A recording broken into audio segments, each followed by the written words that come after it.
اعوذ باللہ من الشیطان الرجیم بسم اللہ الرحمن الرحیم لا تدرکہ الابصار وہو یدرک الابصار وہو اللطیف الخبیر، اسے نگاہیں نہیں پا سکتی۔ کیوں؟ هو اللطیف، وہ اتنا لطیف ہے، اتنا لطیف ہے، اتنا لطیف ہے کہ تمہاری نگاہیں اسے نہیں پا سکتی، نہیں دیکھ سکتی۔ لا تدرکہ الابصار وہو یدرک الابصار، وہ تمہاری نگاہوں کو پا لیتا ہے، جو اس لیے کہ وہ خبیر ہے، وہ باخبر ہے۔ تو لطیف اور خبیر کے جو دو یہاں اسماء آئے ہیں وہ در حقیقت اس نوعیت سے کہ وہ تو اتنی لطیف ہستی ہے۔ چنانچہ شب معراج میں بھی آیا حضور نے اللہ کو دیکھا یا نہیں دیکھا، اس میں کچھ اختلاف ہے۔ حضرت علی کی رائے یہ ہے کہ دیکھا، حضور نے اللہ کو دیکھا، لیکن حضرت عمر اور حضرت عائشہ رضی اللہ تعالی عنہ ان کی رائے یہ ہے کہ نہیں، اور حضرت عائشہ کا قول یہ ہے نور انا یرا، تو نور ہے، اسے دیکھا کیسے جائے گا؟ تو وہ اتنی لطیف ہستی ہے کہ اس کا دیکھنا ہماری نگاہوں سے ہم نہیں دیکھ سکتے، دل کی آنکھ سے دیکھ سکتے، دل کی آنکھ سے محمد رسول اللہ دنیا میں بیٹھ کر بھی دیکھ سکتے تھے، لیکن ان آنکھوں سے دیکھنا ممکن نہیں ہے۔ جیسے کہ حضرت موسیٰ نے جب استدعا کی تھی رب ارنی انظر الیک، تو صاف کہہ دیا کہ لن ترانی، تم مجھے نہیں دیکھ سکتے۔ لا تدرکہ الابصار، اسے نگاہیں نہیں پا سکتی، ادراک نہیں کر سکتی اس کا تمہاری نگاہیں۔ وہو یدرک الابصار، وہ تمہاری نگاہوں کو پا لیتا ہے، وہ دیکھ رہا ہے تمہیں، ہر چیز تمہاری جو ہے وہ اس کے سامنے آیا ہے۔ وہو اللطیف الخبیر۔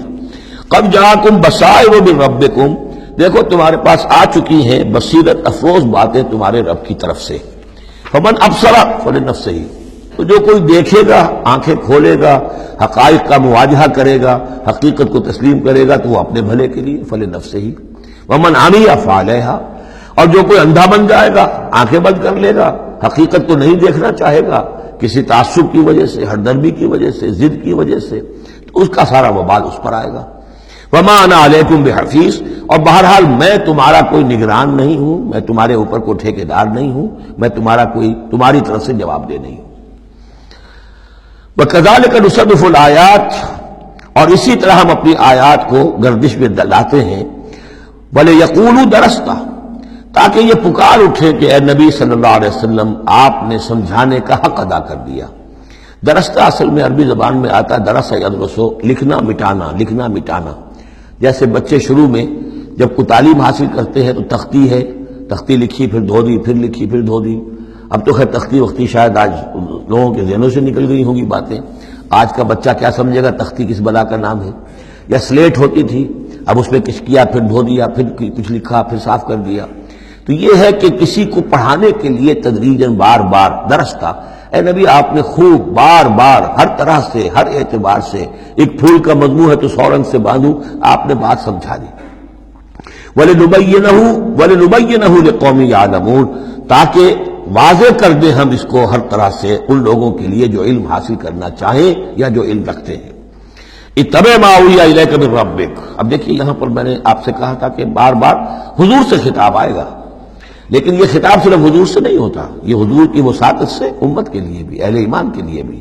لیکن مکی صورتوں میں آپ کو 2/3 قرآن میں براہ راست خطاب مسلمانوں سے بہت کم ملے گا، شاذ۔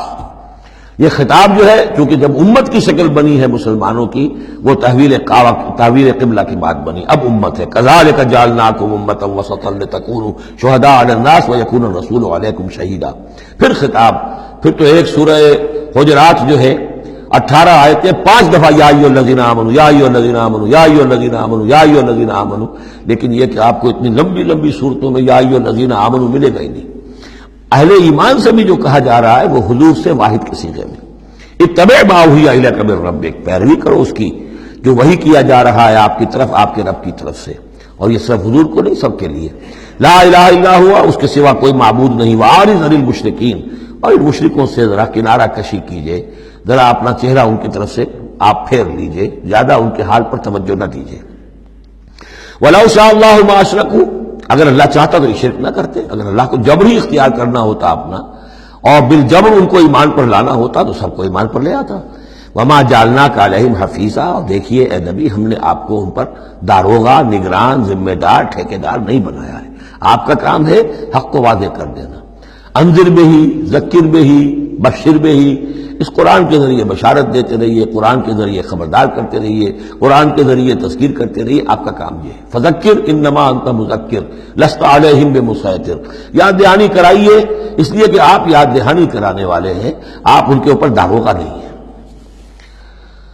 وما انت علیہم بوکیل ولا تسبوا الذین یدعون من دون اللہ فیسبوا اللہ عدوا بغیر علم۔ اب یہاں مسلمانوں سے خطاب ہے، لیکن دیکھیے یا ایھا الذین آمنوا نہیں ہے، یہ خاص ہے قرآن کے اسلوب کو سمجھنے کے لیے۔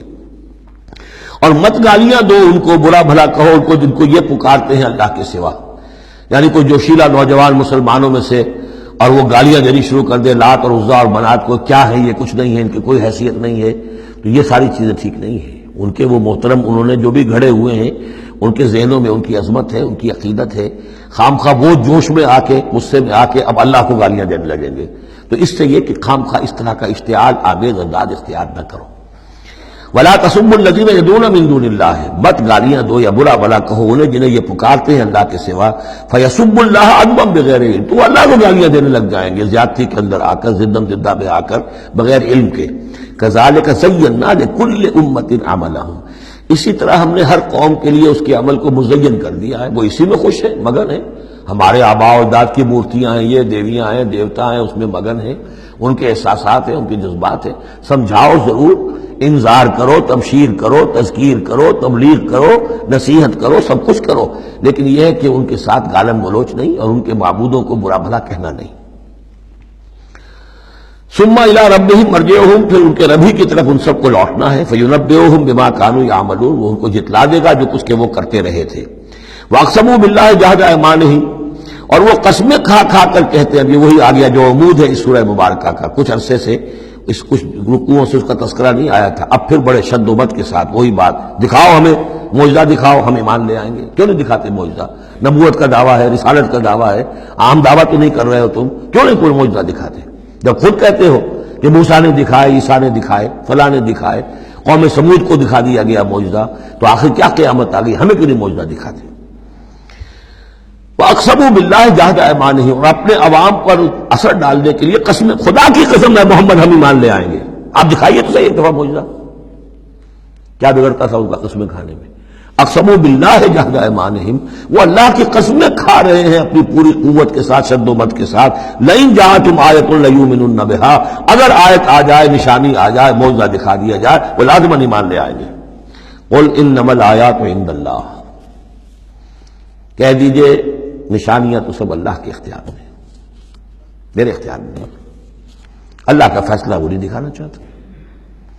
اب اس میں جو اثر پڑ سکتا تھا اہل ایمان پر، اس کا جواب ہے آگے، وما یشعرکم، اے مسلمانوں تمہیں کیا پتا ہے، انہا اذا جاءت لا یؤمنون، جب وہ نشانی آ جائے گی تب بھی یہ نہیں مانیں گے، لیکن ان کی مہلت ختم ہو جائے گی، پھر وہ عذاب فوری طور پر آ جائے گا۔ ابھی در حقیقت اس میں خیر ہے، اس میں بھلائی ہے، اسی میں ان کے لیے اپنے اوپر سختی جھیل لو، اپنے اوپر جو بھی اس وقت تنگی آ گئی ہے، ضیق ہے، اس کو برداشت کرو، لیکن یہ کہ یہ چیز ان کے قوم کے حق میں، لوگوں کے حق میں مفید نہیں ہوگی۔ اور اب جو آیت آئی ہے وہ بہت ہی اہم ہے، وَنُقَلِّبُ أَفْئِدَتَهُمْ وَأَبْصَارَهُمْ كَمَا لَمْ يُؤْمِنُوا بِهِ أَوَّلَ مَرَّةٍ، ہم ان کے دلوں کو الٹ دیں گے، ان کی نگاہوں کو الٹ دیں گے، اس لیے کہ وہ ایمان نہیں لائے تھے پہلی مرتبہ۔ دیکھیے یہ قاعدہ قانون اب اچھی طرح سمجھ لیجئے جو سورہ بقرہ کے شروع ہی میں آ گیا تھا پہلے رکوع میں۔ انسان کا معاملہ یہ ہے کہ اللہ تعالیٰ نے اسے جو صلاحیتیں دی ہیں، اگر وہ اس کو استعمال کرے گا تو اس صلاحیت میں اضافہ ہوتا ہے۔ آپ علم جو ہے لوگوں کو سکھائیں گے، آپ کے علم میں اضافہ ہوگا۔ آپ آنکھ کا استعمال کریں گے، آنکھ کی بصارت برقرار رہے گی۔ پٹی باندھ دیجیے آنکھ پر، 2-4 مہینے تک پٹی بندھی رہے، بصارت زائل ہو جائے گی۔ اس جوڑ کا کام ہے کہ یہ چلے، حرکت کرے، اس کو اوپر آپ پلاسٹر لگا دیجیے، کئی مہینے لگا رہے، اس کی حرکت ختم ہو جائے گی، لاک ہو جائے گی۔ جو صلاحیت اللہ نے دی ہے اس کا استعمال نہیں ہوگا تو وہ ہوتے ہوتے وہ صلاحیت پھر زائل ہو جاتی ہے، ضائع ہو جاتی ہے، سلب ہو جاتی ہے۔ ایک باطنی صلاحیت ہے حق کو پہچاننے کی، میرے اندر وہ صلاحیت ہے، مجھ پہ حق منکشف ہوا اور میرے دل نے گواہی دی حق ہے، میں نے اس کو دیکھنے سے انکار کر دیا، نہیں مانوں گا میں، ضد کی وجہ سے، تعصب کی وجہ سے، ہردرمی کی وجہ سے۔ اب اس کے بعد دوبارہ پھر کہیں وہ حق کی ایک چنگاری سی روشن ہوئی، اب اس کا اثر آپ پر کم ہوگا، اس کے اثرات جو ہیں وہ کم ہوں گے، ہوتے ہوتے وہ شکل ہو جائے گی کہ اب سرے سے وہ حق کے پہچاننے کی صلاحیت ہی ختم ہو جائے گی۔ اس کو کہا ہے ختم اللہ علی قلوبہم وعلی سمعہم وعلی ابصارہم غشاوہ، اللہ نے مہر کر دی ہے ان کے دلوں پر اور ان کی سماعت پر اور ان کی آنکھوں کے آگے پردے ڈال دیے، اس لیے کہ اب مہر ہو گئی، جس کو انگریزی میں ہم کہتے ہیں پوائنٹ آف نو ریٹرن۔ اب اس انتہا کو پہنچ چکے ہو تم کہ یہاں سے واپسی کا کوئی امکان نہیں۔ ہر معاملے میں کوئی ایک وقت ہوتا ہے کہ ابھی آپ واپس جا سکتے ہیں، کوئی پسپائی کوئی اختیار کر سکتے ہیں، کوئی واپس جا سکتے ہیں، کوئی شرافت کے ساتھ کہیں جو ہے وہ آپ ریٹریکٹ کر سکتے ہیں اپنے سٹیپس کو، ایک حد کے بعد پھر ممکن نہیں ہوتا۔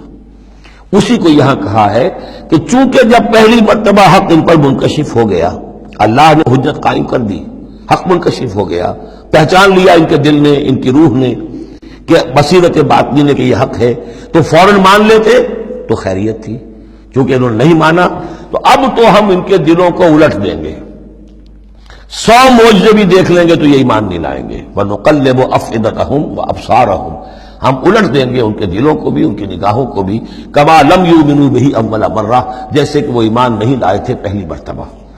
وَنَذَرُهُمْ فِي طُغْيَانِهِمْ يَعْمَهُونَ، ہم کو چھوڑ دیں گے اپنی سرکشی کے اندر بڑھتے چلے جائیں۔